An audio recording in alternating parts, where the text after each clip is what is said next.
What do you have? Give us the tour. You have Ephus, Dancer in the Dark. Yeah, and then There Will Be Blood over there. There Will Be Blood. You have the Anderson .Paak album, Malibu. Yeah, nice. You have, is that Animals? No, Kanye? It's a nice. picture disc. Picture disc. All right, everyone. Welcome back to another episode of the Radio FWD podcast, the OSCARS special. I'm very excited to bring on my good friend Mike. He is the moderator of the Chalamet Secrets subreddit, and I'm very excited to have him on. Welcome on, Mike. Yeah, we won't go off on a tangent today, but if you choose to want to get into the Timothy Chalamet discourse and how he's disrespecting us opera lovers, I'm more than happy to do so. So after spending 40 hours a week approximately on that subreddit, how much psychic damage have you incurred? Well, I was telling you earlier today, I'm probably a good 2 weeks away from physically having to start watching my screen time and deleting all social media. Between that and FOMO, low-key going insane. So it's nice to have some human interaction today.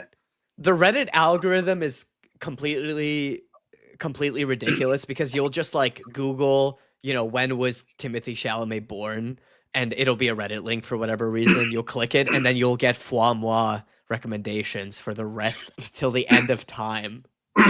See, obviously, I love to keep it focused on the movies itself, but I can't lie. Ever since I was younger, I've always just had an eye for the tabloids, and even against my better judgment, when I see the mob parasocially attacking Timothy Chalamet, it's something I have to read. It's an impulse. Yeah, I'm not any better. I know who's dating who at any time. It's just something I culturally osmosis, just I absorb that information by virtue of being into movies, where also happen to get exposed to the kind of tabloidy side of things. You gotta have balance. It's all about balance. Exactly. This is arguably the most, every year that I engage with the Oscars and do an Oscars episode, which I've done before, is arguably the time where I'm most in tune with what regular people think about movies and what the general perspective on film is, and not going to the Coolidge to see Surratt. You know what I mean? This is the normal thing to do, which is watch the movies that are nominated for best picture. Yeah, and I think what's pretty cool about this year is that I do think that, at least for me, 2 or 3 of my favorite movies this year are the most commercially successful and are deservedly going to have both a lot of Oscar wins and a huge box office. Well, this best of 2025 episode that I did, the nice thing about having people with such different perspectives is we covered so much ground, and it covered the commercial ground, it covered sentimental value, it covered one battle after another, Secret Agent, and then it also got into festival hidden gems, and that was the opportunity to talk about the year at large. This is a predictions show. This is us. Neither of us are really Oscars experts with insider scoop. This is just pure gut instinct, and also we'll make our picks, what we would have wanted. Yeah, and I'll say I vaguely know who won SAG, BAFTA, all that stuff. Yeah. Or rather, I should say, I know who's won things. I don't know which ones they've won. So at various points, I might say, I know that X person won something a couple weeks ago. I didn't watch his award shows, but yeah, I'm kind of on the same page as you, where there's some knowledge, but not at the knowing the typical trend of the past 10 years or anything like that knowledge. Yeah. Speaking of SAG, I mean, we should I'll have it open in the background to see if it impacts our thinking at all. But again, I'm also like not well versed at all. This is just pure speculation and just Like SAG my already happened, instincts. right? Yeah. So that's what we're dealing with. I thought so. I was about 51%. It just happened. What, like Maybe a week last night ago? or okay. No. Last week. Okay. But yeah. All right. Shall we jump into it? Are you excited for the Oscars? Yeah, I mean, honestly, like I said, Pretty good year. I not only do I think that's been a great year to go to the movies, but I anticipate that some of my favorite movies actually will get, the main stage multiple times, which will be nice for, as we'll get into it. Hopefully, PTA getting his first, and for categories that they deserve. Yeah, exactly. Yeah, exactly. Any the wild card predictions for the night? Like, who anyone gets slapped again? This is such like low hanging fruit. I just wasn't into film like that at the time. I just completely forget that being an Oscars moment, which just makes it so much funnier. I think unironically that made the Oscars relevant again too, which I'm not the first person to come up with that thought, but I feel like the Oscar, maybe it's also because I'm paying more attention to movies than ever before in my life. I don't know. I guess you'd have to see statistics about like Oscars viewership, and that's something I'm frankly don't care about at all. So, yeah. Yeah, I won't be of help there. But I do imagine there's at least one or two moments where current events will come into play. I imagine some ICE stickers, some ceasefire stickers or pins, maybe some comments about Iran or I was going to Israel. say it will be interesting. Unfortunately, I don't think it's necessarily. It has some nominations, but I don't think it has enough. It will be interesting if director of it was just an accident, gives a chance to make a speech. Yeah, I hope so. I sure hope so. But unfortunately, we're going to get to internet. Actually, why don't we start with international feature? This is a great transition into our very first category. The Oscar for Best International Feature. It's I don't think an international feature nom that has also been nominated for Best Picture has ever lost in international feature. I mean, if that's true, there's two. Yeah, exactly. Which is still a wide open race. You know what I mean? Yeah. But I just don't see it being, it was just an accident. That seems insanely unlikely to me. It was just an accident. It is not in the Best Picture race. No, it's not. But it is in the international feature. I get what you're saying. Yeah, I do agree with you. And honestly, surprisingly, I would have thought that would have had a little more staying power amongst the general masses than a movie like The Secret Agent, which I really liked, but undoubtedly has an unconventional plot structure. Yeah. And is a little ambiguous in what meanings to take away from it in terms of whether it's, just shouting it at you through the screen. The very last scene, I thought that the very last scene of that film is extremely subtle and quite frankly wasn't something I got in the immediate seconds after it. Yeah. So I am a little surprised pleasantly with how much that film's been talked about over the last couple months. Also, it doesn't hurt to have like neon distribution and showings across the US and Canada. Mm-hmm. Also, I wonder if it was helped along by last year's I'm Still Here Oscar race, and just as a matter of Brazil being in the spotlight. Just on the map. Yeah, for cinema. Like, I've known of Kleber Filo since 2023. Because I saw pictures of ghosts at TIFF, and then I went back and watched every film of his because I was just blown away by Pictures of Ghosts, which is a documentary. It's not even like Hmm.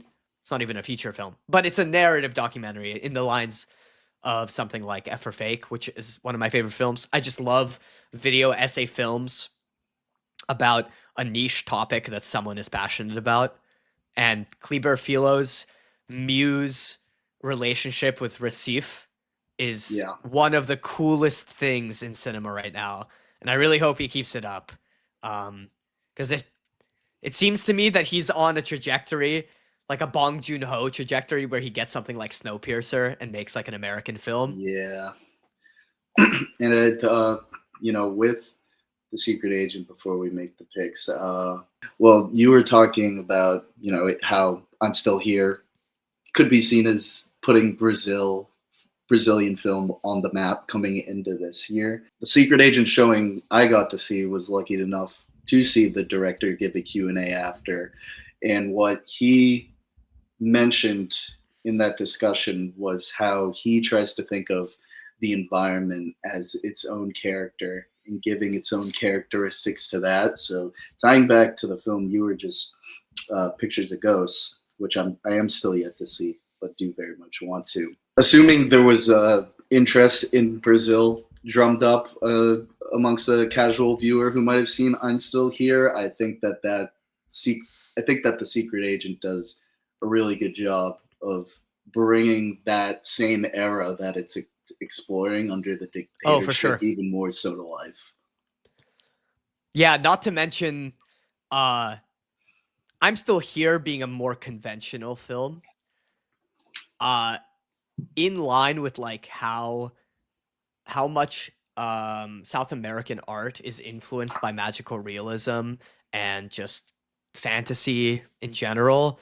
I love that a secret agent goes like headfirst into that world and mysticism, and just like it doesn't hold back at all. It's so cool. Such a cool I definitely think again, great year for movies. A lot of great scenes individually. One that I do just still stew over every once in a while is the retelling of the leg that's going around killing of people. course. Is so absurd, but I think such a cool commentary on, trying to satirize the violence that's going on there. Yeah, definitely. A film world that doesn't need to be put on the map at all is Iranian cinema. In fact, there's 2 other films that have won Best International Feature from Iran previous to Jahar's film, but it's more relevant than ever, which kind of makes me wonder if it could win something. I just like it's in such a tough spot with Secret Agent and especially with Sentimental Value. So I'm not sure it wins anything, but I'm glad it's there. Same. And jumping off of that, we've talked about it before, how I think I'm a little more in the really liking camp of Sentimental Value than you, but I do think that between the cast and just the easily resonant drama that film is, while also, playing on the mainstream, like having Netflix producing a documentary within it, I do see that being the one that takes the win. So your pick is Sentimental Value? I do see it being the one that takes the win, and if it wasn't clear based on my praise for it, would be picking The Secret Agent if I had a ballot. I would pick The Secret Agent, and I would predict Sentimental Value to win as well. So we're on the same page there. And I will give a shout. I did. You mentioned it. I saw Surat just yesterday. I did like it.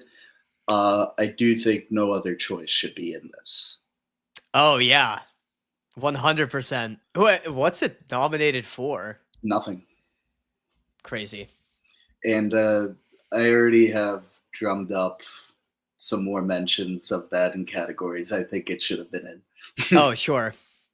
All of my picks are just from the list that was given to me by the Oscars, to be fair, because otherwise I would be just like, oh, you should, a poet should have won cinematography, and it's like, what the fuck is a poet, Well, let's put it this way: when if I make any extra mentions, I made it realistic mentions. That's fair. No, I mean, no other choice being snubbed is crazy. But on the other hand, like this list, they all deserve to be here. These are good films. Oh like, yeah. I don't. Well, that's why I said I guess I'm not like saying Sriracha should be gone. I think they're all, we mentioned the big box office for great films that's in the US this year. All the international films we've listed, I've at least liked to varying degrees. I also want to give a quick mention to The Voice of Hind Rajab, which takes the cake for the most haunting movie watching experience I had all year. Exiting that screening at TIFF, which was a press screening, but it was an entirely silent press screening, especially afterwards, was very difficult. I'm glad it's been nominated. I just feel so strange about it, about the film in general, about its nomination. I'm not sure this was the right way to tell that story, unfortunately. Interesting, because that is probably, of all the films that are going to come up on the list, I think that is the only one that I just haven't had a chance to see yet. Yeah, like it's excellently shot. It's got tight, frantic pacing. It's a thriller at its core. It's shot like a one-room thriller.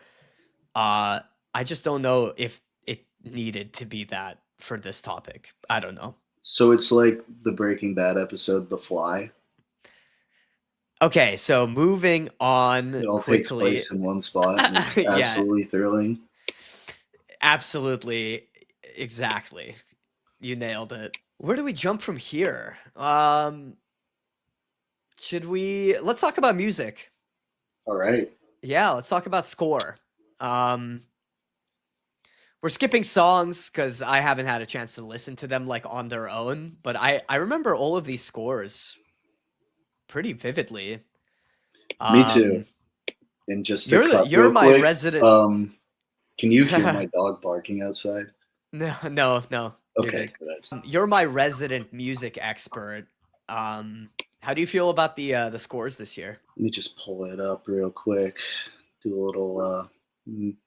I'll read out the noms are Begonia, Frankenstein, Hamnet, One Battle After Another, and Sinners. I will say that the only one I really just don't have any memory of is Hamnet.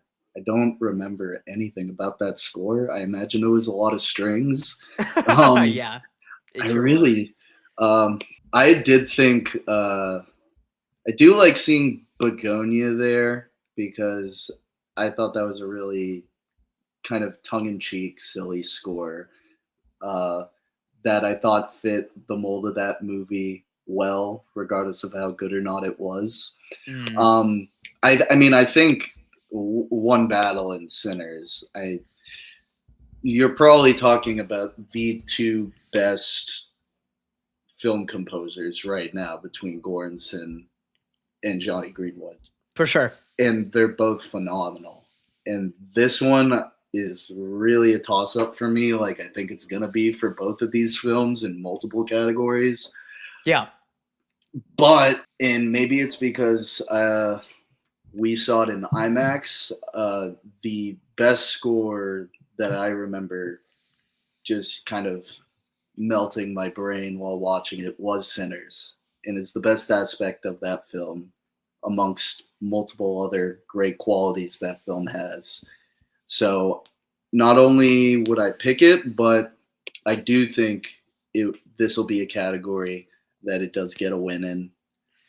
But I would not be at all surprised to see One Battle getting this. I don't see how a film about music loses either of the music nominations. So it's definitely my prediction, but my pick is one battle after another, to be fair. That is, yeah. I mean, it's a toss-up if I actually had to choose. They're both fantastic. The Hamnet score is fine. It's a little bit unoriginal. Frankly, the Frankenstein score, I have no idea what that's about. I watched it. I watched that 2 nights ago. I don't remember anything about that score. Yeah, so that's a little strange to me. Begonia, like you said, novel score that fits the vibe well. I find that movie irritating in more ways than one. Yeah, and I will say, just in case we don't get to the small distinction of sound, I will say that. Oh, we can talk about sound. Yeah, because I was gonna say it's not the score, but my favorite sound design this year, and I've seen it twice now, is if I F1 the movie. Oh, is F1 the movie? Yes. The most, just to get into that, the most unmemorable Hans Zimmer score there ever was. Yeah, that's so true. It's like a caricature of every score he's ever done. Yeah, that's in the same grouping as Frankenstein and Hamnet, where, for better or worse, I do not remember that. So, if I had legs, I'd kick you. That's your pick for sound. I don't think it's nominated, but no, I know, but you want to. I mean, I remember the visceral kind of quality of the body horror elements. I think it's about like the rises and falls of sounds and how it creates such a dichotomy between absolute silence and these absolutely anxiety-inducing rises. Yeah. You know, the one scene I really think of is where she brings ASAP Rocky to her house to look at the hole, and she's looking down and is kind of going off into this mystical, non-realist part of the film where she's hearing, voices of birth and is kind of having flashbacks to giving birth to her own child. And then it just cuts and ASAP Rocky gets pushed down and snaps his leg. And it's like this ultimate buildup with just this absolute nothing in the background except just the sound of ASAP Rocky screaming in pain with his leg bone sticking out. Yeah, and there's a number of moments cues like that. Yeah, in the film. But what's up in that category? Probably the same. I would just Surratt. That's cool. I would pick that. That's a good pick for sound. I mean, I think that would be a great pick. That's definitely the one it should win if it's going to win something. Totally. I have problems with that film, but the sound design is like, it's my biggest regret of the year that I didn't get to see Surratt in theaters. I did try and give myself the best experience I could, which was with headphones blasted to the absolute maximum that I could handle. I think the very unique experience of being in a rave, if you've ever done that before, is translated very, very well. The kind of disorienting quality of wading through a crowd of people while the most obnoxious like alt techno is playing in the background. It's an experience like no other, and you can kind of feel it in your chest. And Surratt plays off of that very well to create a sense of anxiety in the film, and the music itself in another context is not anxiety inducing. It's very meditative, trance music is it's literally called trance music, right? Very meditative music. It's gets you moving, gets you dancing, which in turn gets your heart rate going. And then in the wrong context, all this heart rate increasingness is the anxiety that they kind of cling on to. And that's all thanks to the fantastic sound design.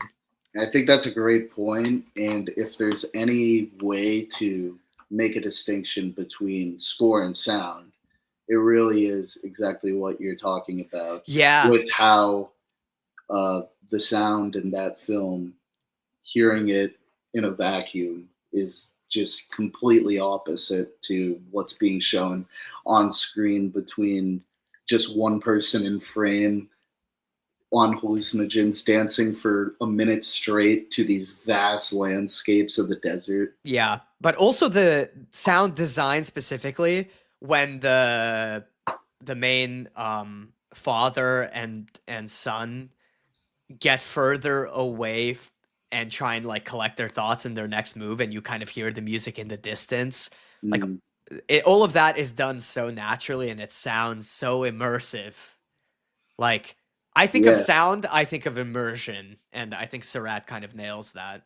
Yeah, and just last point, because that just reminded me of the very first scene in that film is kind of this, again, drum and bass beat that feels like we're with the crowd for so long. It almost reminded me of like the wedding song in Deer Hunter, where it's bordering on going on for too long. Oh, yeah. And then all of a sudden it cuts to the kid in the van, and you're just hearing, like, you're in a van and you're hearing it outside of it, like you were talking about, which is just so awesome. Yeah. Yeah. So I would also pick a Surratt. I think what wins probably one battle. I feel like it's got to be whichever. I feel like one of them Sinners, sweeping it. Of course. Right? I feel like one of them sweeping it. Sweeping all the sound stuff, including music, like Sinners. Yeah, like I wouldn't be surprised if you're right and one battle wins sound score, but they give like best song to Sinners. Yeah, I could see something like that happening, or I could just see Sinners through all those. Or F1 the music, or F1 the movie, because sound equals loud, just like editing means lots of editing. Let's move on to editing. Okay. That's a good transition. Let me get that open. This is my biggest fear, is that my biggest fear will be realized and editing will go to F1 because there's a lot of editing in that movie. Like, I actually see that as a very real possibility. Editing tends to go to these like high octane action movies because there's a lot of cuts in them. My pick is Sinners because of the technical aspect of editing. The same actor playing two different characters together is a cinematic marvel. There's also a resistance in the edit. There's like, they let things play out, and the edits are very intentional in that film. Oh, I think probably one of the best cutscenes I can remember off the top of my head is revisiting the first scene in the film when he's walking into the church with his hand down, where it looks like, it's kind of like the end of Inception. Is the top spinning or not? Once it cuts, is he going to drop the guitar or not? And it cuts to him in the car with the broken guitar across his heart. Absolutely floored me the first time. Right. And if we're going from that list, I agree. I think it's going to win. No Other Choice had some of the best editing I have seen in a while. There are some absolutely ridiculous cuts from, the one scene between at the very end where he's digging the hole to bury the man he's just killed, to the wife digging the hole at the house, discovering what he's been doing, is absolutely thrilling. Yeah. Yeah. There's also like incredible match cuts in that film. God. It's very playful. I love that. I was laughing at how good it was out loud in the theater when I saw it.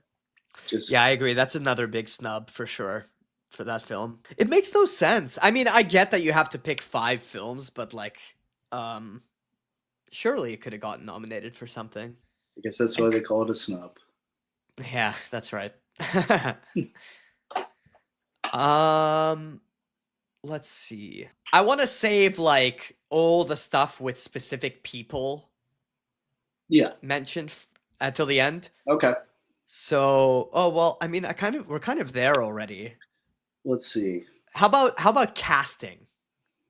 Let's do casting. We're missing like casting in the original and adaptions, or cheer god.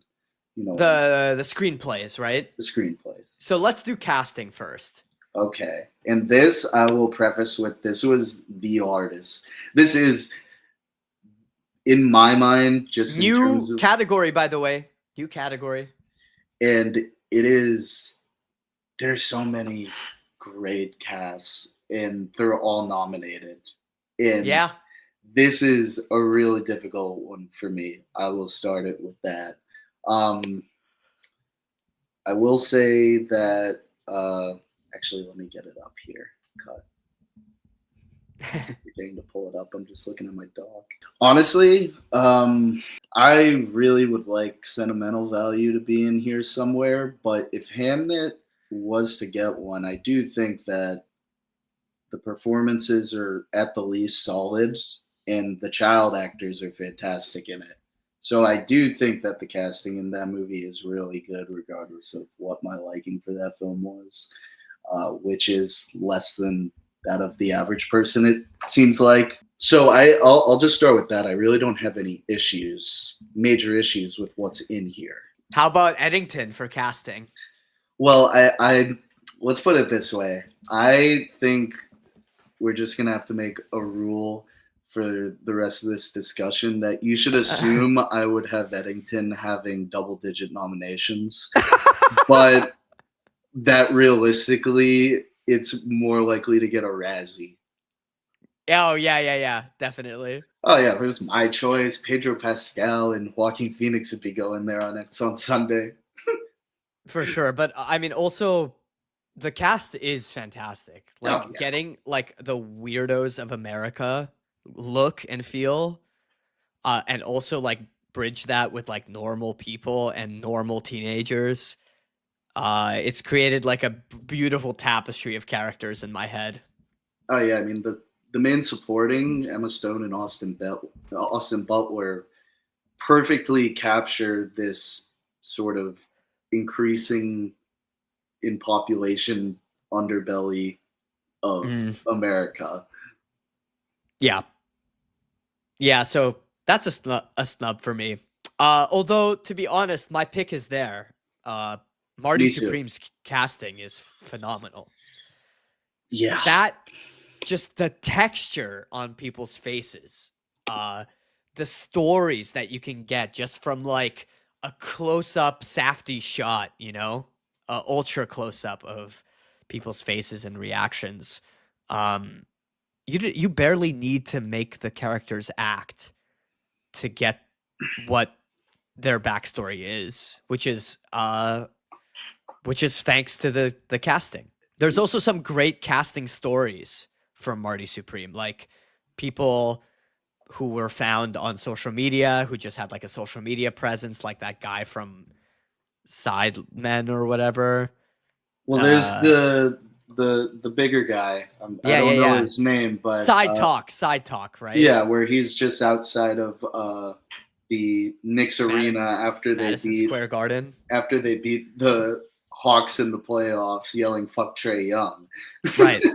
and yeah, he has some great line reads like it's the Marty Supreme ball. It's not the Marty normal ball. Right. But that's what I mean. Like, there's some great stories like that. Oh, there's like, a real basketball player in Marty Supreme. Yep. There's real tennis stars in Marty Supreme. Table tennis stars in Marty Supreme. Penn Gillette. Like, these are people with like such unique and interesting backstories. And I think it's like, because it's such a New York movie, you get like the freaks and weirdos thing that I was telling about with Eddington too. And they just nailed it. Like even the most mundane casting decision was still so well thought out and diverse and beautiful. So yeah, that's my pick. How about you? I think you convinced me, because I was between this and One Battle After Another. Because I think that every character in One Battle that has some sort of major role is so memorable in their own right. Like, we'll get into it. I think the choice between Del Toro and Penn for supporting actor is, for me personally, just an absolute coin flip, because they're both in some of the most memorable scenes with some of the most memorable line reads. but they're never real. I don't think they're ever on screen together. So I just think of that aspect. I think Chase Infinity is great in that film. I think Tiana Taylor is good, not the best part of it. And I think Leo just does what he normally does. But I will say that I will switch to my personal pick to Marty Supreme. I was about 55-45 coming into this, but echoing everything you've already said, you're getting star power in across industries, from Shark Tank to rapping to arguably the most popular actor in the industry right now. Yeah, working actor today. A sure. rising star like Zion. I thought she was great in the film. Fran Drescher has a small role in it. I mean, you already said it. There is not a weak spot amongst anyone who is paid $1 to act in that film. But I wonder what the phrasing is for the Academy committee, like the voting committee, for making the casting decision. Because I'm sure they give them like a list of instructions or a list of things to think about when they're looking at a nomination and what to... Because surely they don't just... For editing, they don't just like send out a pamphlet that says, pick the film with the most editing. But that feels like what happens every time, right? Because all of these awards come with a description of their distinction, which is like sound, achievement in the design of sound in cinema, right? Casting, I would be curious to know what the specific distinction is, but I imagine it's the sort of things we were talking about where it's like a cohesive cast that works together well, that looks together well. Well, if I were to take a stab at it, and assuming a slightly low opinion of how the Academy may choose this, I don't think they're going to be looking at Marty Supreme and thinking everything we just said of why we think it's so great. I think it easily could turn into who has the most supporting and acting nominations and who put all of those nominations together in the same film. Right. Which is understandable because once we get into it, I really don't have a problem with Sinners winning. No, absolutely not. Right. Who I think they will pick is One Battle. So I want to... Oh, really? For casting? I do. I think it's going to be Sinners. And I think Sinners also has the benefit of having a bunch of casting stories because Sinners also street cast a lot of musicians, like just from going viral online, like posting. Like there's one saxophonist who's in Sinners because a clip of him playing in the New York subway went viral and he's just in the movie now. Like it has that kind of element of like, oh, we have like real natural people alongside Michael B. Jordan in this film, you know? Yeah, and I think who's fantastic in the movie and also, is probably has a similar amount of screen time to Michael B. Jordan, even though he's playing two characters, is Miles Catone, who plays Sammy, who is mainly a musical artist, if I'm not mistaken, coming into this film. Yeah, that's right. I also want to... I mean, she is nominated for Best Supporting Actress, but Wunmi Mosaku is an excellent casting decision for Sinners. Michael B. Jordan and her had like such unreal chemistry. It was such a highlight of that film for me. Totally, and I think him and Haley Steinfeld have similar level of believability amongst who's supposed to be a completely different character in the film. Yeah. So I totally agree. I think that the supporting actresses, in terms of that romance element of it, both supply their own weight extremely well. Yeah. I don't know. You're talking about, by the way, the musician individual was Peter Germanis, right? No, who plays like the main guy who's walking into the church at the end is Miles Oh, of Tone. course. Yeah. That's right. But another Peter Germanis is a musician. He's a Canadian musician. Like these are, this is why I think it has a lot of potential to win the casting nom, because it has like these stories of non-actors, and look at what they were able to create with that, you know? Yeah. Um, No, I think this is a toss-up. I would be happy to see any of the three movies we just mentioned win. But especially since it just feels like Marty Scream is going to get the short end of the stick on a lot of their nominations, I think this is probably the most realistic one they could win. And would yeah. Jack O'Connell is amazing too. Man, that's right. Didn't even mention him. Absolutely. Yeah. He's just like not in the film and not long enough to get a supporting nom, I think. But he's like phenomenal. Totally. Okay, moving on. Why don't we do some directing cinematography stuff? So we'll start with cinematography. We're going to start getting down a path where it's going to be one of two films mainly, I think, for me on a lot of these. That's funny. I think the Academy picks Sinners. I pick Sinners. Again, I think One Battle is so close to being my pick and the Academy's pick as well. I won't be surprised or upset if it ends up the other way around.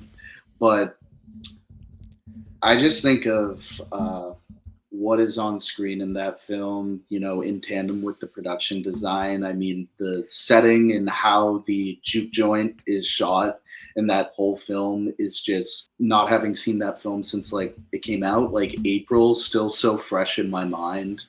And the final shot or rather one of the climactic shots of them in like a pond of some sort outside after kind of gone to shit, and I just can still picture the rising sun amongst the just empty landscape. There's so many shots that just stay fresh in my head about that film, but also with One Battle After Another. So I'll be interested what you would pick, but it's a toss-up for me, as it's going to be, I think, both for me and the Academy with these two films.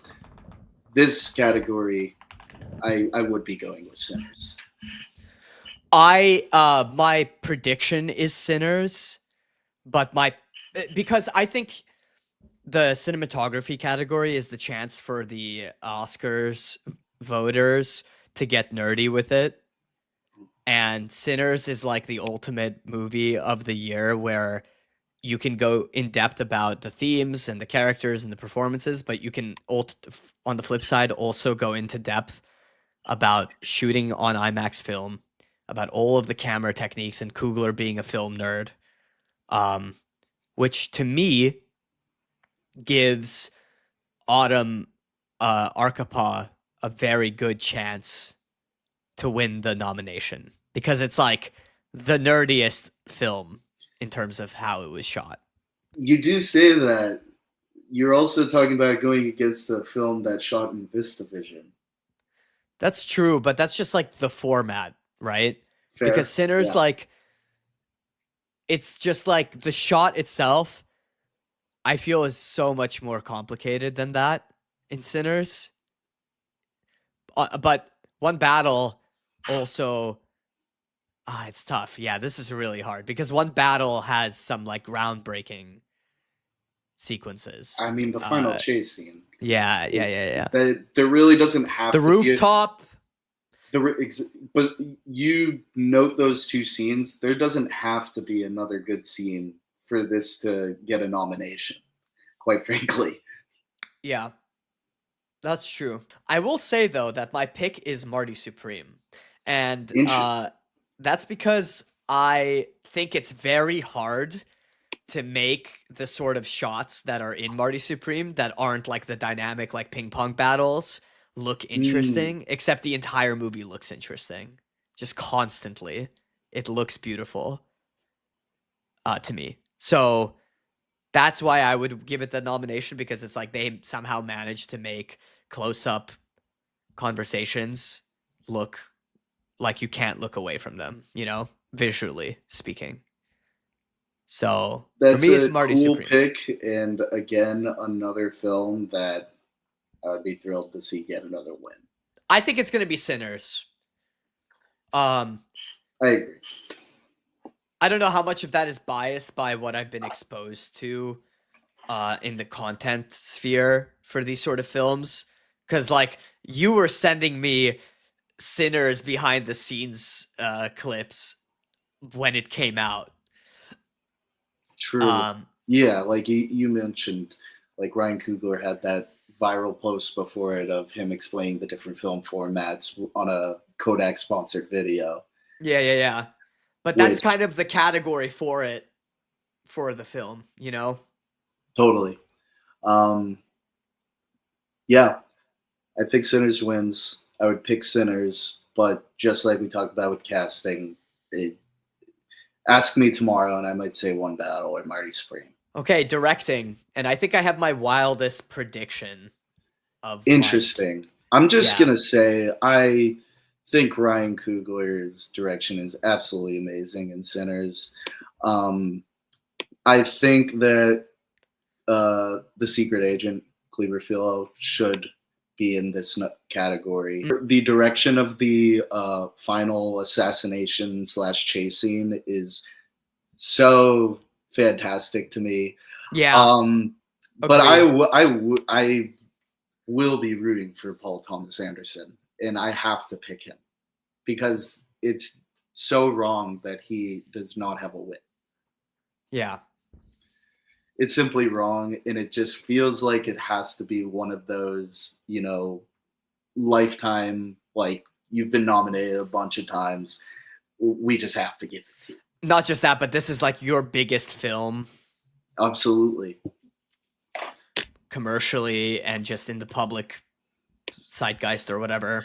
So I'll be rooting for him, and I think that it's hard for me to separate what I want with this from what I think the Academy will do. So I wrote down that I think PTA will win. I will not be in the slightest bit shocked if Coogler wins this, and quite frankly, if Sinners wins everything, One Battle, I have getting picked. But I think PTA, I think it's his time. And I also think it's his time, but this is my wildest prediction. I think Hamnet I think Hamnet is like spinning its wheels with this campaign, the Oscars campaign, because don't forget they campaigned for this stuff, right? Yeah. And Jesse Buckley has been doing the rounds. Hamnet, like, behind the scenes with the kids there, like, you can't break the kids' hearts, like, it's doing the rounds. And I think it's a sneaky underdog situation where Chloe Zhao has a good chance of winning. And that's my prediction. I think she takes director. That might be insane. I mean, honestly, I really don't think it is, because looking at this list, I probably think she has a better chance than Trier or Safdie, regardless of how I feel. For sure. Yeah. I think that's a good wild card pick. It's my only, like, real crazy wild card, but these things happen every year, it feels like. Well, there's going to be one that, we're going to be like, what? The people who have been religiously following this are saying, this doesn't make any sense. Yeah. No, but, like, okay, 2023, Nolan wins for Oppenheimer. It's the most obvious, like, I could have given you my life earnings, and I would not have sweated that at all. But, like, 2022, the Daniels winning for Everything Everywhere All at Once. I don't know, up against fucking Martin McDonagh and Steven Spielberg and Todd Field. Like, I'm not sure about that. Yeah, man, I love Tar. Just as a side note, you know, you mentioned Everywhere All at Once. You think about Parasite not too long before that. I think continuing that trend, I wouldn't be shocked to see Sentimental Value get a handful or so of wins. I I think think, in the acting, there's a good chance, but not anywhere else. oof, we'll see. I think They have 2 nominations for Best Supporting Actress. I think Ella Fanning takes that. oof, we'll get to that. We are collabing as we speak. Collab. All right, which one did we just do, and which one are we going into? We Was are, that cinematography we just did? yeah, that was cinematography. Or was We're it directing? oh yeah, directing. That's right, because we were talking about Chloe Zhao. Let's do writing. Yeah, the only I think besides Best Picture and the actors, the only one we haven't gone to is those two. The writing, right? Yeah, so that's what I mean. Let's do writing and then all of the acting stuff, and then we'll do Best Picture. Yeah, and I'll preface it like just gonna be the most obvious picks for these two, I think. Oh yeah? Okay, why don't you give your picks first then? All right, are you gonna introduce me? Yeah, what's your pick for adapted screenplay for writing? Well, I will give my last shout out tonight to No Other Choice because Oh, what's that adapted from? I believe it's from either a short story or a novel. I can't remember which, but it's a book called The Axe. Oh, yeah, that's right. So yeah, I'll leave it at that. I think that's a really good film, and got to give it one more mention on the small platform I have. But where I would go with this is it's got to be one bell after another. Just looking at this, I don't really see another that. The only one I could really see it being is to come back to Chloe Zhao and Hamnet, because I would be surprised to see Hamnet shut out on Sunday. Yeah, this is another place where Hamnet could sneak in because of the Shakespeare proximity, you know what I mean? Because it's like writing and Shakespeare, it's like, oh, of course, Hamnet. It kind of makes sense. So I'll say I could see that, but I think the pick will be and is for myself One Battle. Yeah, which is adapted from loosely adapted from Vineland. Mm-hmm. Which just reminds me that I need to read more Pynchon. Before I pass it off to you, I don't want to be a hater, but I do have to say that I just strictly am not a fan of how Frankenstein was adapted to the screen. I did not at all resonate or very much like the direction Del Toro went for writing the monster, and was pretty much my biggest hang up on the film. Because you went back and watched a ton of different Frankensteins, right? Correct. So I went back and watched I think there's one from like the 1910s that's like a 20-minute film, but I watched the ones from 31 and 35 by James Whale, both of which feel, at least when you're watching it, integral to early cinema. And I think that The Bride of Frankenstein specifically is just a fantastic movie and actually really moving, which is why I found this to be frustrating that in terms of how, and I actually think he's pretty decent in the role, Jacob Elordi as Frankenstein, but in terms of the script he's given to work with was just not something that resonated with me. Watching it a day or two after I had done a marathon of the earlier ones. How were the adaptions of the monster different from like the earliest versions? Well, I think in Del Toro's? The last leg of that film where Frankenstein the monster is recounting his story, his tale. He walks in, he's like, "Oh, he told you his tale. I'm gonna tell you my tale." It almost feels like, I think that there's so much sympathy for the monster in the earlier ones because while he has humanity to him. He is in a lot of ways completely different and almost feels, and I wrote this in my review for it, that it feels more so like when you go to the zoo and see a gorilla who's so close to you in DNA and is being treated inhumanely and is pretty much held up in a cage, being Mm. treated wrong. Whereas Lordy is written almost to a point of hyperintelligence where he's reciting parables from the Bible and recounting such a vast worldview of everything he's experienced. It just differs so starkly in my mind from what I had Mm. watched days prior, and just for one reason or another kind of evaporates a certain level of sympathy I have for the character. And then once it goes for the big emotional gut punch between him and Oscar Isaac at the end, it just did not land. I can see that. Like, I think Elordi was the best part of that film, to be I fair. would probably agree, honestly. There were some like heart-wrenching, like, oh man, because I haven't read Mary Shelley's And I haven't Frankenstein. either. I should say that. I that's something top priority for me because I think that aesthetic, like gothic horror, is right up my alley. I think it's like fascinating to imagine that how old this is, like how long ago this was written, and it's Was it like peak. early mid 1800s? Yeah, but I mean, and it's like, wait, yeah, let me look it up. Yeah, work was completed between 1816 and 1817 when she was 18 years old. Yeah, When she that's was 18. in a that's pretty cool. And I will say, because I know you haven't seen Bride of Frankenstein yet, not as a complete spoiler, the character of Mary Shelley makes a cameo in it that I think Oh, is kind wow. of done in a cool way. Oh, very cool.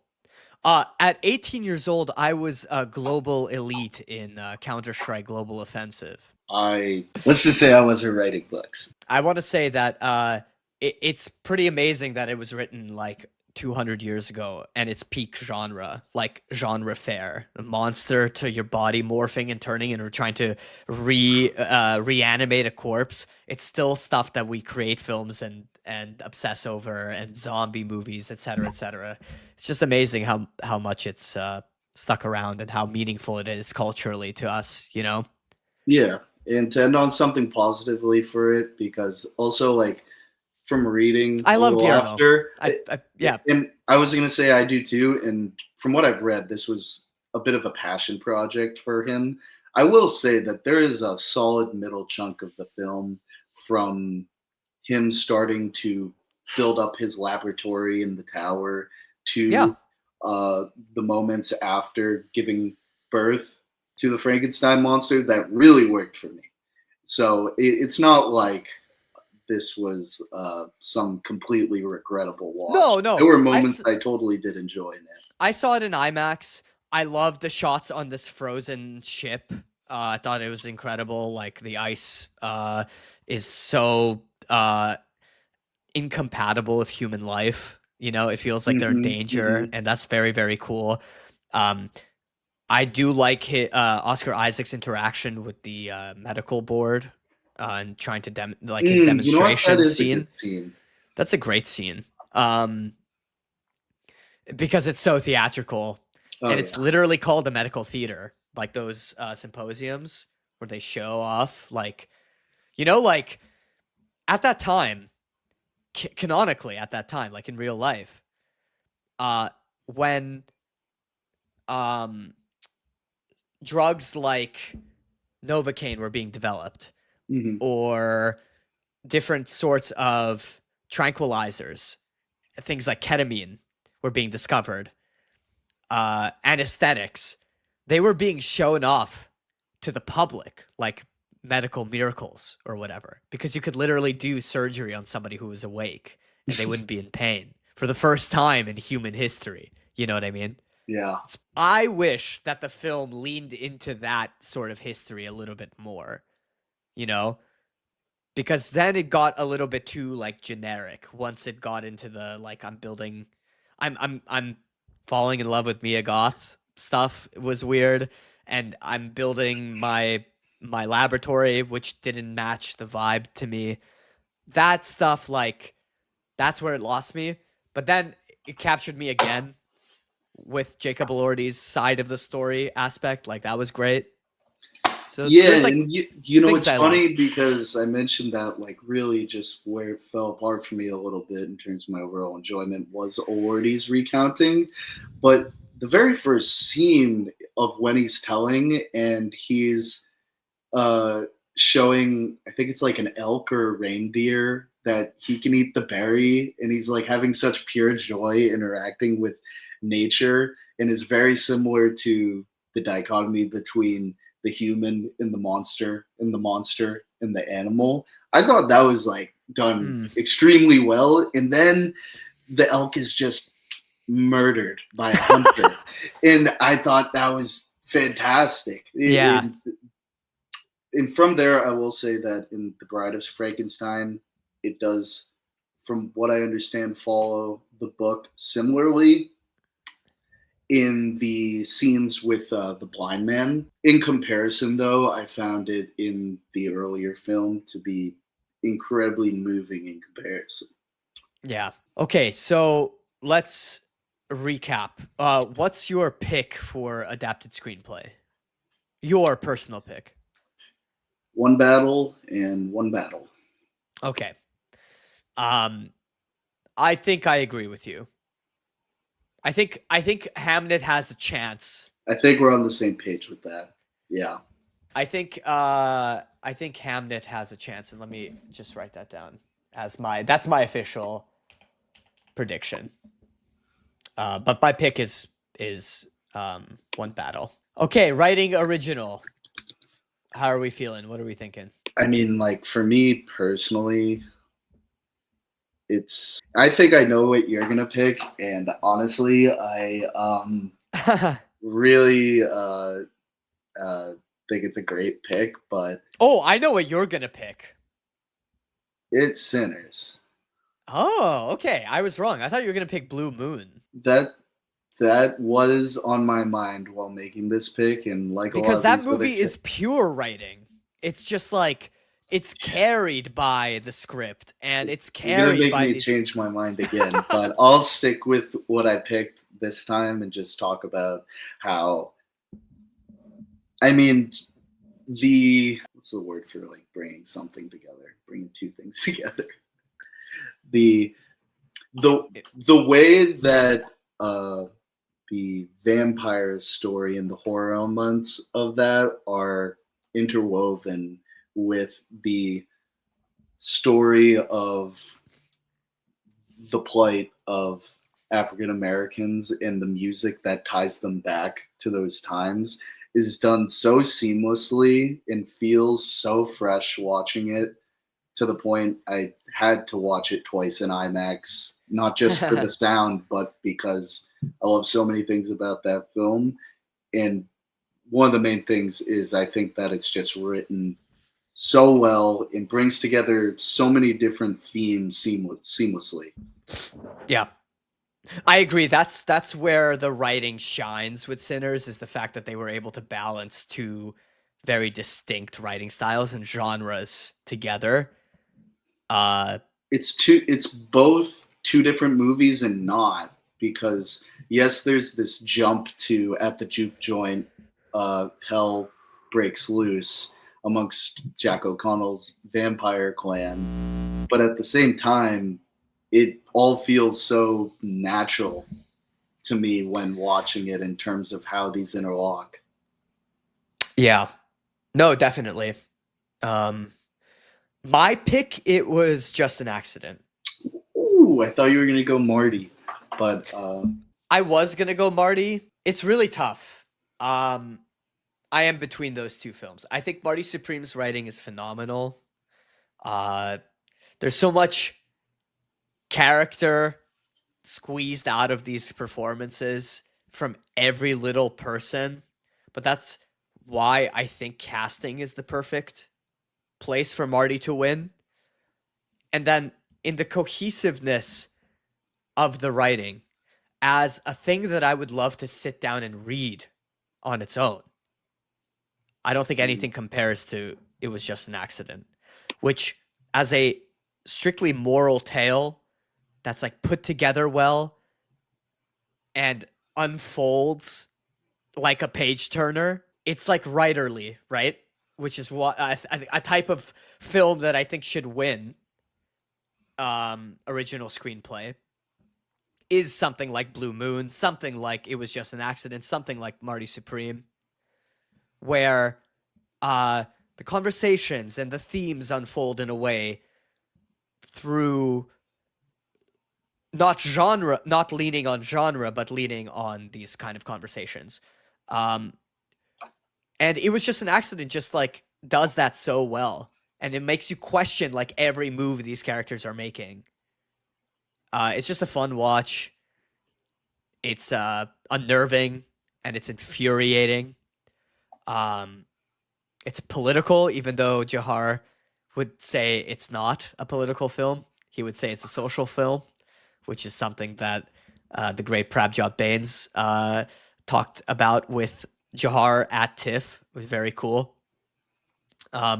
He refused to call it a political film. I think that distinction between a political and a social film is very close, obviously. But regardless, it weaves together a world that I didn't know much about going into it, and the sort of things that people have to live with post-cultural revolution in any country. You know, I think there's amazing films from Italy after the Years of Lead that kind of deal with the same topics, which are, we have to now live with these people in our society. After a dictatorship, after fascism, these people oftentimes don't face consequences, right? They return to society, often, again, in positions of power, because they themselves were already high in social standing. And it's not like the social fabric changes much from a fascist society back into a neoliberal one, right? Mm-hmm. These people don't face consequences because, as it turns out, these structures of power are very much the same way. They're just not explicitly nationalistic, okay?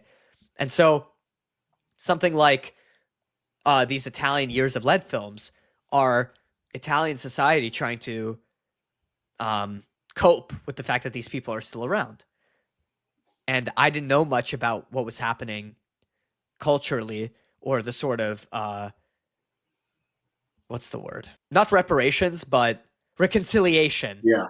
The sort of reconciliation that the society has to do in Iran after the Cultural Revolution, after the Islamic Revolution, after the Shah goes away, right?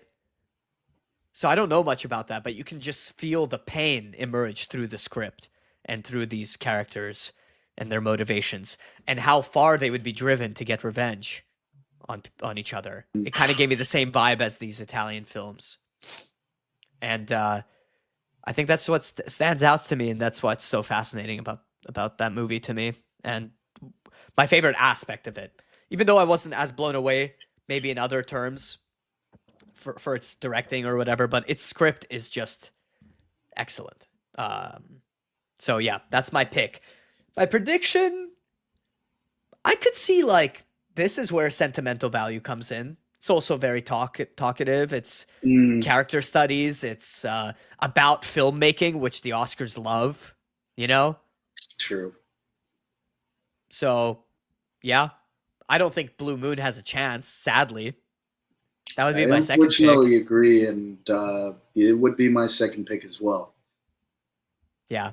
But I would put, now that I'm looking at it, like side by side, I can see. I think I need more. Oops. I think I could see sentimental value winning. I think I need more picks out of left field, because like 16 nominations is great and all, but it's not going to win all of them. And all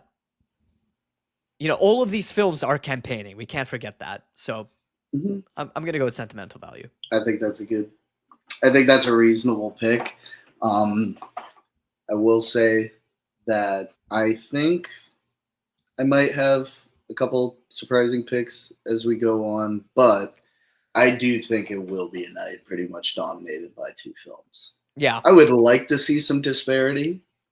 As much as I love both those films, I just see it as the most realistic outcome, especially with a lot of these categories. Maybe not so much the acting. And Best Picture will be interesting because I think that, I think it could surprise people maybe that it's not just those two in my head that have a chance, but we'll get Yeah. to that. Okay. Let's go into Best Supporting Actress first. All right. For my pick, if I had a ballot and I could extend the ballot, my pick is not on here. But out of the ones that are on here, I think that I'm gonna butcher this. It's Ivy Inga Volk Ib's in daughter. If I Had Legs, I'd Kick You. Yeah, of course. I forgot. No, but Ava, who is on there, I think that, quite frankly, I think I'm gonna botch both of these names. My God, I think Renee Rensvi is very good in sentimental value. She's not gonna be my pick to win leading actress, but my favorite part of that film is her counterpart, the sister, Inga Ib's daughter, Lilias, I think who you got it. I think brings such an emotional weight as, I don't want to say the foil, but brings such a steady balance to, I don't want to say, Renate's depressive characteristics in that film, that I really feel like her performance in the limited screen time really holds down the heart, being the sisterhood in that film, and keeps it grounded amidst the conflict between Renee and Stone Skarsgård's characters.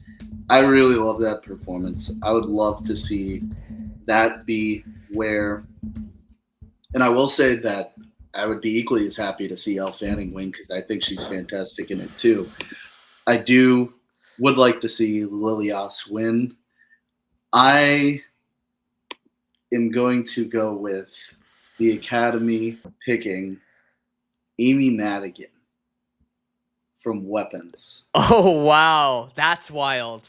And again, maybe this is me spending a little too much time on my phone, but there has been, it's the only thing it has a chance at winning. I'm not even sure if it's nominated for anything else. It seems like they've thrown, whether it's money or just time and energy, into this campaign. A long-time actress getting recognition, and this being, in my mind, a reasonable way for the Oscars to pick an aspect of a horror film rather than giving it like a Best Picture or a Best Direction nominee. I think that the nomination totally makes sense, and I like the performance. It's definitely not a standout for me this year, but I see this potentially being the shocker for the main categories. I like that. I like that analysis. I just feel like, we know the Oscars wasn't gonna put Weapons in the Best Picture, and this is a phenomenally successful at the box office horror film. Yeah. And I feel like, especially for a rising star, Zach Kreger, in the horror industry, to have some sort of nomination, I feel like this could kind of be a bubbling point, not only to give the award to, again, someone who's been around for a while, but to give shine to someone who's coming up in a part of the film world that, they'll probably wipe their hands and say, we don't have to nominate a horror film for the next 10 years. That's funny. We said that, and then The Substance went and got nominated and won. See, I said I had medium knowledge of the Oscars. That's right. But also, Demi Moore didn't even win, and everyone thought she was gonna last year.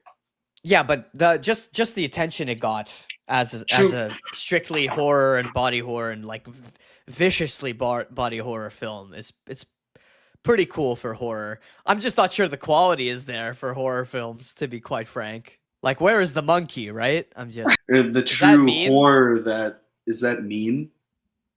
No, about horror films. I don't think that that's true. I think that there is quality there for sure. Yeah, I will say that I definitely had higher expectations, whether fair or not, for Weapons, and the substance did not click for me necessarily, even though there were enjoyable moments. Yeah. But the true horror on screen this year was A House of Dynamite. That's your Razzie. If I could give a Razzie of the decade, we don't even have to watch the rest of the next 4 years. Yeah. It should at least be nominated. Yeah, that's one of the worst movies I've ever seen. And again, I'm not a hater. I don't want to be a hater. But I have a visceral dislike for that film. Yeah. Structurally, direction, writing, especially, acting. I think my point. We'll leave it. I think those are pretty much the main parts of any film. So. Yeah. Okay. Your picks. Yeah. So my personal pick is Wunmi Mosaku. Yeah, and you touched on I touched earlier on what and you can expound on it, but I agreed with everything you said earlier. I think she just works off of everyone in the film so well. I always think of her when I think of Sinners, but I was debating between her and Tiana Taylor for a little bit, but I actually, when we started talking about it, I'm realizing that I'm not sure it was enough. I just think in the context of it's a long film, by most standards, and she's really just in a third of the story, not even a third of the storyline, really. I just, in terms of like screen time, I don't know the numbers, but I just don't have that, and I mentioned earlier how great the cast is in that film. It's not necessarily one of the, when I think back on that film, one of the aspects of the film that is the first things I think of. Also, Chase Infinity definitely got snubbed. I think she was incredible. I think she should be on the lead actress bill. I would assume that the issue was that she probably could have, with her amount of screen time, been supporting as well. Yeah. But I think that her presence feels that of anyone else who's on the leading actress bill. So I completely agree with that. Also, she's nowhere near done. I'm sure we're going to see more Chase Infinity moving forward. I'm sure she'll get a nomination one day. She's a very talented actress. For sure. So that's my personal choice is Wunmi. My prediction is Ella Fanning. But I could be swayed. I really don't know. This is like one of the hardest ones for me. I agree. I really think, honestly, there's a lot of great performances amongst this. I will say, because I think I'm not sure if I mentioned it earlier, and to give more praise to this film, the supporting actress, and I have no idea how long she's on the screen. It could be 2 minutes or 10, 15 minutes. It feels like a long time to me. Is, again, another name I'm going to try not to butcher, but the older woman who runs the housing complex for refugees in The Secret Agent, who is a non-actress, Tanya Maria de Medeiros Fila, brings such kind of coming back to my pick with sentimental value, really grounds the film not only in reality amidst all the mysticism and unrealistic things like the leg we talked about earlier, but is at least at my showing provided some enormous laughs in just either line reads or just the general tone of her performance. Yeah. And it absolutely feels like she's just playing herself, especially knowing she's not really an actress. Yeah.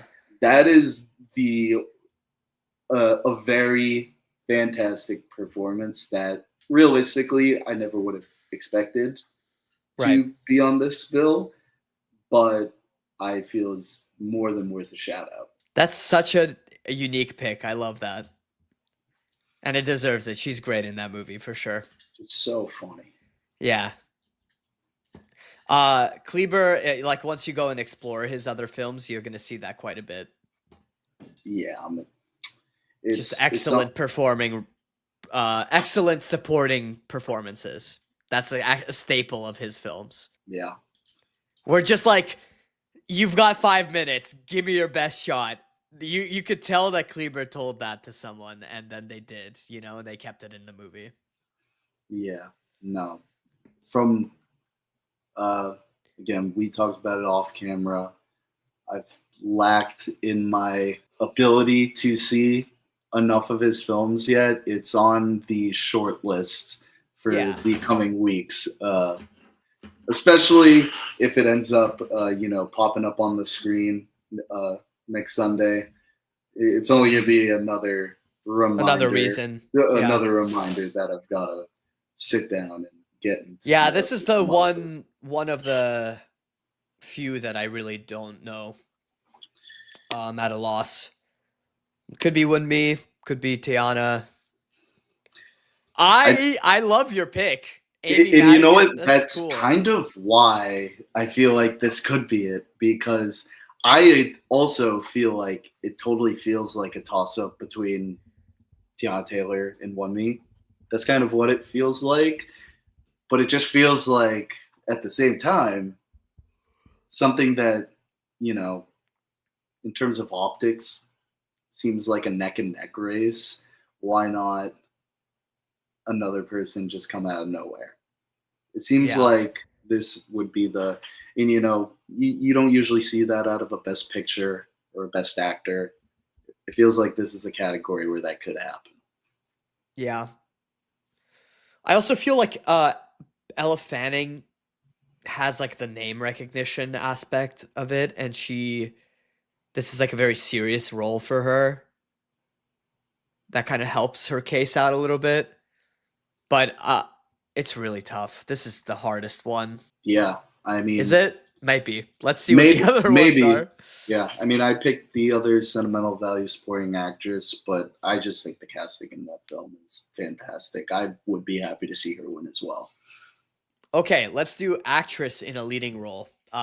Less difficult for me.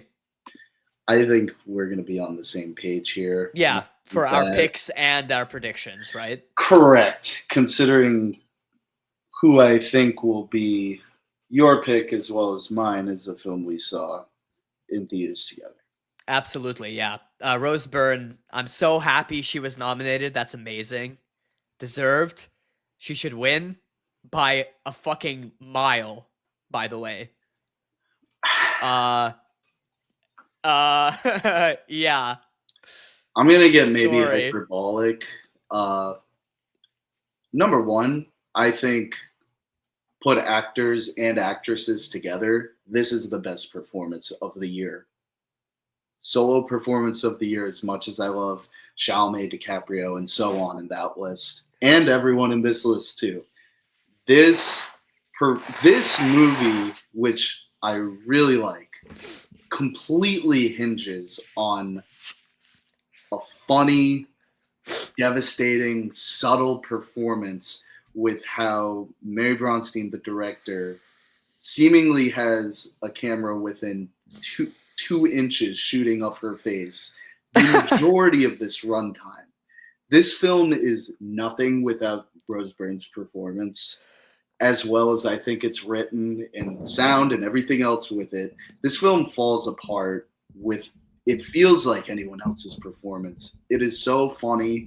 It's so realistic, and just in terms of the little things, I really see this being a film I revisit, not because I like it, but because it just wows me.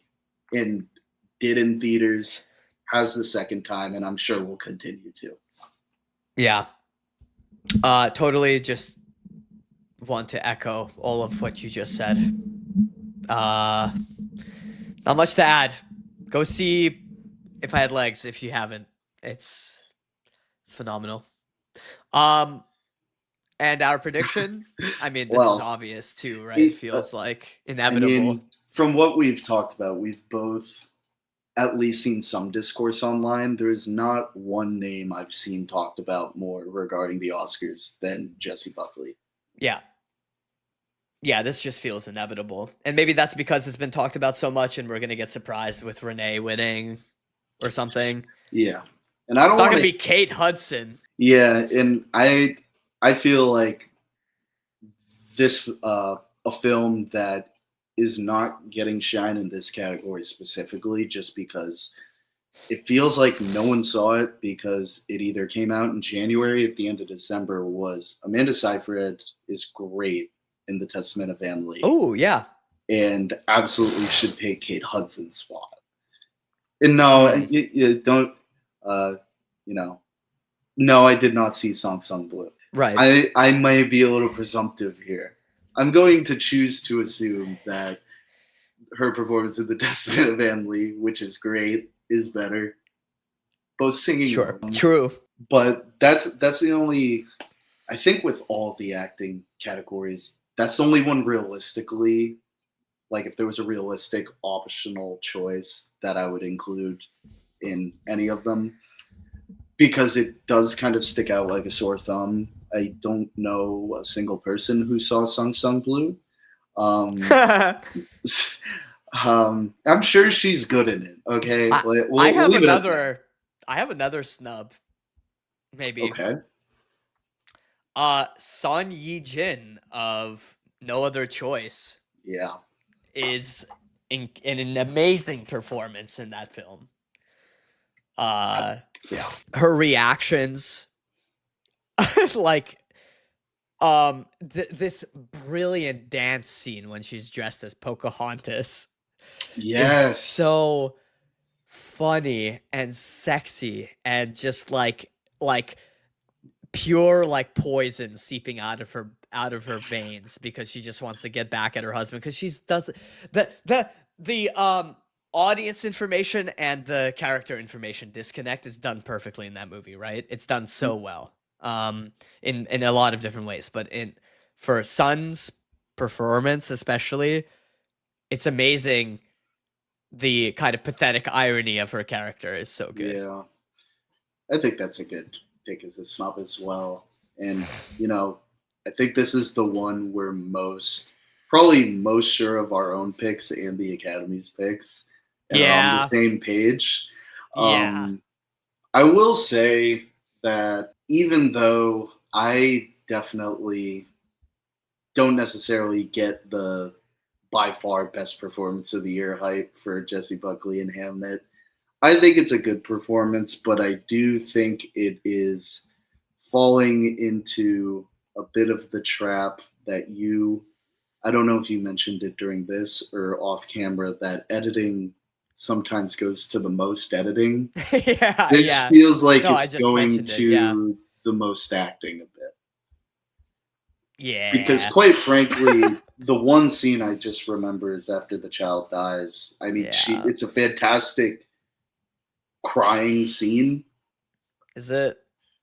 I think so. We can agree to disagree on that, but I also don't think. I think when you compare that to the subtleties and facial expressions of all the close-ups, and I think you should leave. No, If I Had Legs, I'd take you. I think it's night and day, quite frankly. Yeah.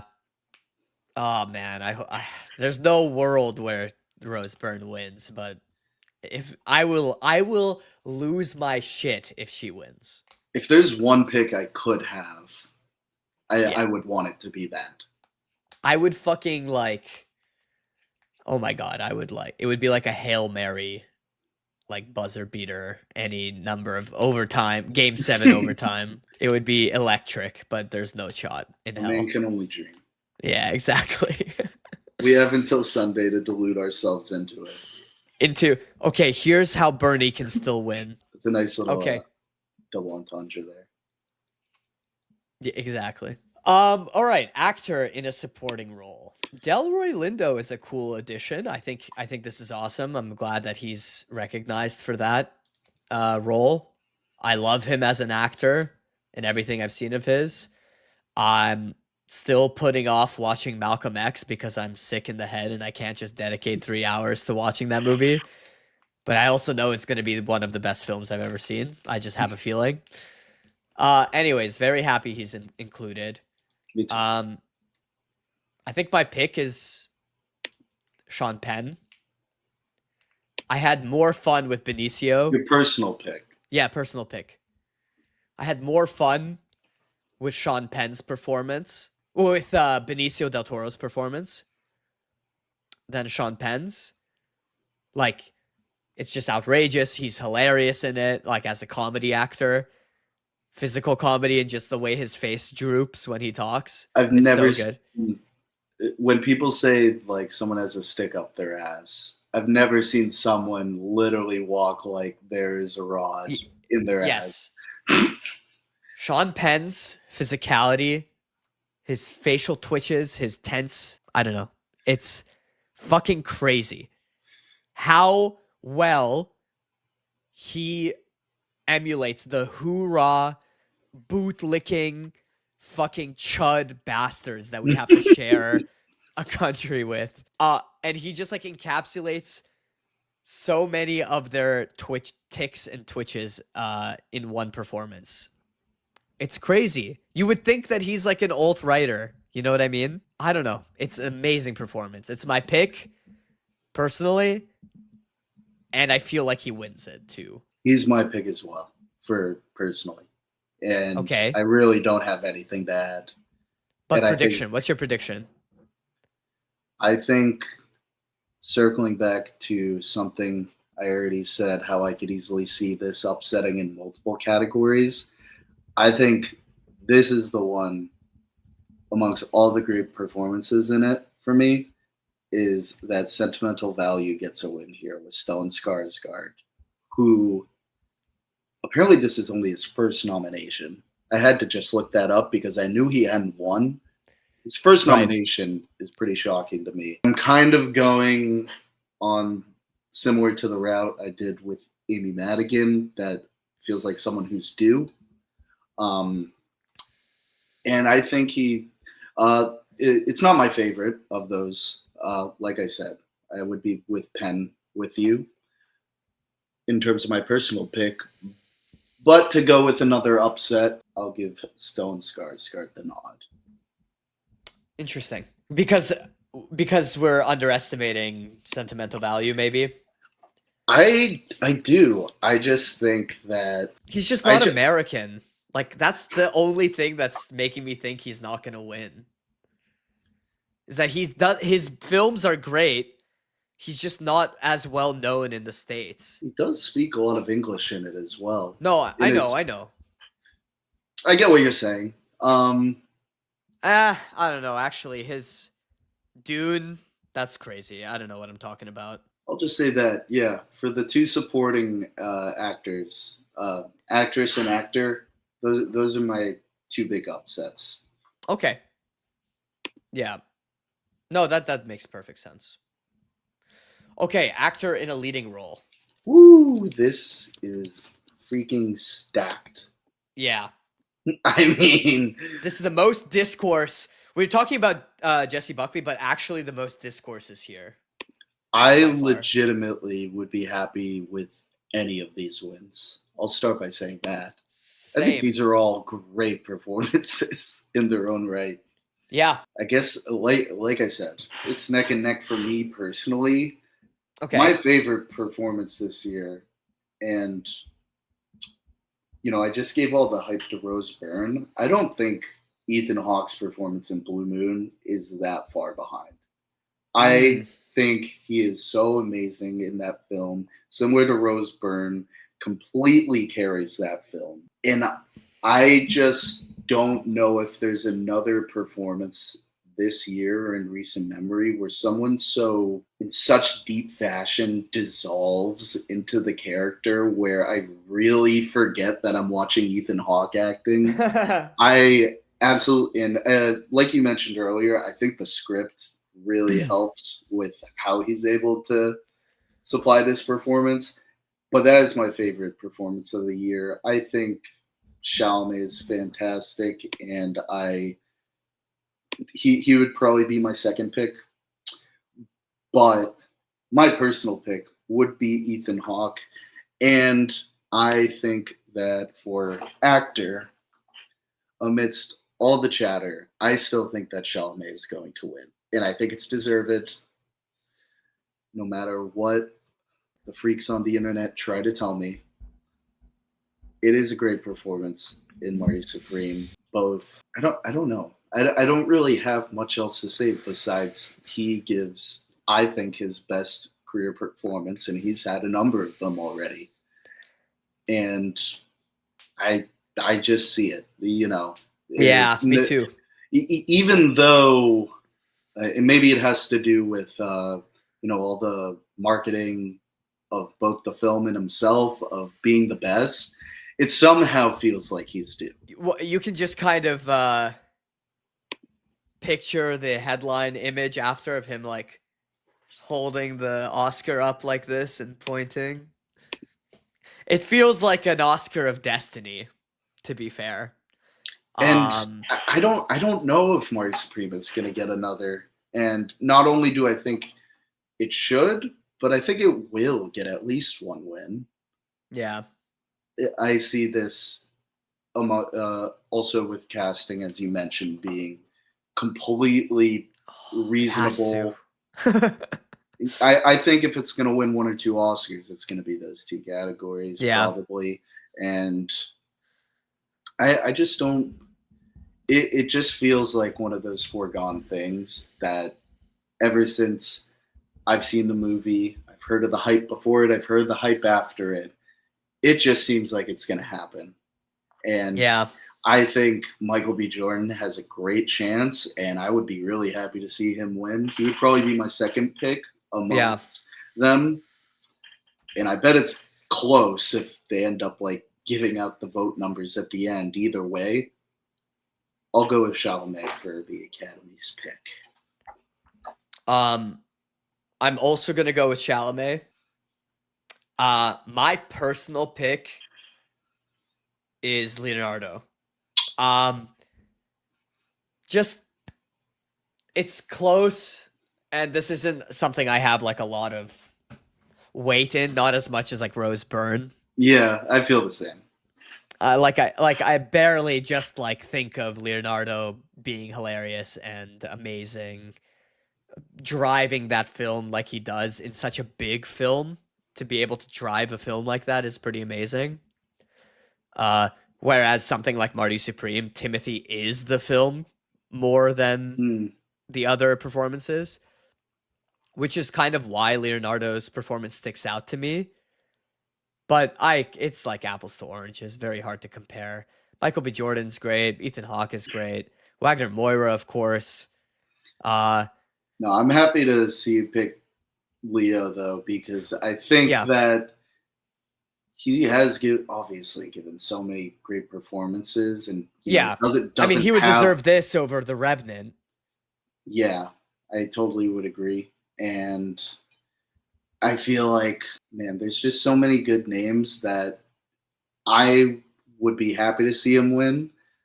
I agree with everything you just said about his performance. At the same time, he's somewhere between fourth and second on my favorite performances. Yeah. Because this is just, I mean, obviously, I've said before, there's a lot of good films. There are a lot of good performances that carry these films. Yeah. And they're easily. It's hard to say there were snubs because Sure. it's the most stacked I've seen this category since I've been, at least passively following Oscars nominations. Right. All right. Big drum roll. Getting to Best Picture. What a year for film. I'm just going to read off the Best Picture nominations real quick because I might clip this and use this. We have... Oh, and we could give our... Well, whatever. Let me just list these Best Picture noms and we'll get into it. Begonia, F1, Frankenstein, Hamnet, Marty Supreme, One Battle After Another, The Secret Agent, Sentimental Value, Sinners, and Train Dreams. I have two immediate comments and then we'll get into it. One of these is not like the other. Yeah, you're not going to get disagreement from me. I mean, I don't know what One Battle is doing here. Exactly. No, what a fucking joke that F1 is here and not, it was just an accident and not, no other choice. Yeah, well, whatever. And just, I don't care. It just had my mind spinning, and we've already mentioned 5 of the 6 I would have rather seen than F1. There's more, but these are 5 of 6 I thought if actually I had legs, could have been I'd kick picked. you. If I had legs, it was just an accident. No other choice. Blue Moon, Testament to Ann Lee, and I know you'll like this because I know you. I definitely really like this movie. I know you really loved it. Oh, The Mastermind. I was gonna say, I thought Sorry Baby could have gotten a nomination. Oh, sure. Yeah. Oh, another excellent performance, lead performance, by the way. Totally. Cool, interesting point about where the Oscars will go with non-binary actors, where they decide to nominate them if they were to nominate them. I wonder how much that went into thinking about Ava Taylor's nomination or non-nomination. I think it would just involve a conversation with the actor, probably, and it's simple as that. I'm sure that's how it would go. Yeah.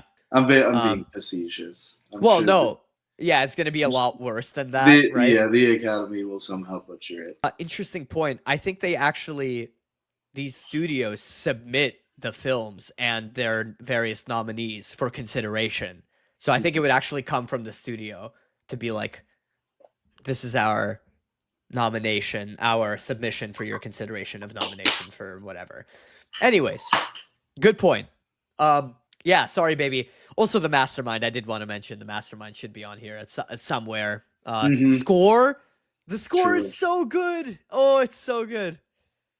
Absolutely true. So for this, how exactly do you want to go through all of these great films minus one? Okay. Well, we can just go in order. I mean, give quick thoughts, and then our pick plus the Oscar prediction. Very quickly though, Begonia, I'm really not the biggest fan, so I'm gonna let you take the reins. Yeah, that's fine. I'll just give a quick blurb. Wait, you're saying that was your 10th favorite? No. Oh, we're ranking? We don't need to rank them. We'll just go down the order that they're on the Oscars website in. Okay. You want to rank? You have a ranking? I have a ranking. Okay. Say your ranking. I'll let my guests give their ranking. I'm not going to say anything. All right. Well, you can just give a thumbs up or down, like a Roman emperor. Yeah, exactly where it's going. So the creators of F1 the movie do not get to live. So yes, going from 10 to 1, F1. I don't want to be a hater anymore. Frankenstein That at movie 9. sucks, Dick. I had yeah. You said it, not me. Frankenstein at 9. And yeah, I feel like I've already touched on what didn't work with me for that. I'd Hamnet, probably have Begonia at 9, to be fair. fair. Well, I don't agree, but fair. 8, I would give Hamnet. Just Yeah, I would also give did Hamnet 8. not fully work for me. Me neither. 7, which I did enjoy, but just in comparison, isn't at the same level. I'd have Train Dreams. Same. I would have Sentimental Value at 6. I would have Frankenstein there, probably. I would have Begonia at 5. And, I didn't mention Then this. I'd have Sentimental Value. I was saying there were no snubs. I really think there's no one I would take out, but Jesse Plemons absolutely deserved the nomination for that film. Is definitely the best part of that movie. Number 4, I would have The Secret Agent. I feel like I've already said all the things I want to about how much I like that movie. And then I'm just going to say these 3. You know what? I have a ranking written down, but I'm already questioning it looking at it. I think that Marty Supreme, Sinners, and One Battle After Another are all great movies. For Letterboxd purposes, I gave them all 5 stars. I'm going to leave it at that. They're all fantastic movies, and I would be nitpicking to go 1 through 3 with them. I'd go One Battle, then Sinners, then Marty Supreme at number 1. And if I had to, I'd probably put Sinners at 3 and One Battle at 2. Yeah, so marginal at best. Mm-hmm. One Battle I had the most issues with,